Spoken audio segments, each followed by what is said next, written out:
Welcome to Dave's Cooking Show, and for you today, we are going to do a classic from McDonald's, the McDouble, except we're going to highly improve it.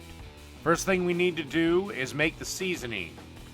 4 teaspoons of paprika, 3 teaspoons of salt, 3 teaspoons of pepper, 1.5 teaspoons of brown sugar, a teaspoon of garlic powder, 1.5 teaspoons of onion powder, 1.5 teaspoons of cayenne powder, or if you prefer, chipotle powder. Again, when I say chipotle powder, you can easily substitute cayenne. And basically, you just want to put it into a little container like this.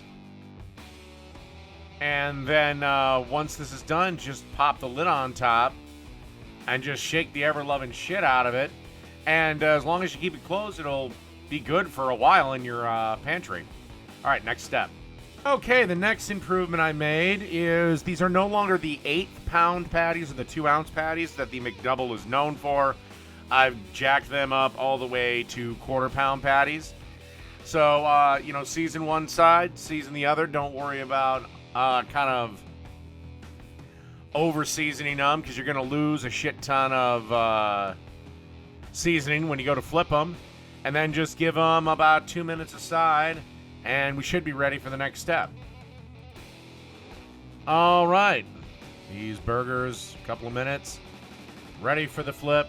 Give them just a little bit longer, and should be ready for the cheese in a couple of minutes. Okay, one last little flip to make sure the cheese is put on the hot side. And you just want to add cheese to just one of the 2 patties. That's something I didn't improve because I didn't want to make a double cheeseburger. All right. Give the cheese a couple seconds to melt up, and we'll be ready for the next step. All right, let's start assembly. Got some Dijon mustard here. Got some ketchup here, the classic condiments, just improved just a little bit. Patty 1, patty 2. Some diced up onions. I know McDonald's uses dehydrated, but screw it. And pickles. Remember, if your burger doesn't have pickles, it's garbage. And that's it. McDonald's McDouble. Highly improved. Done.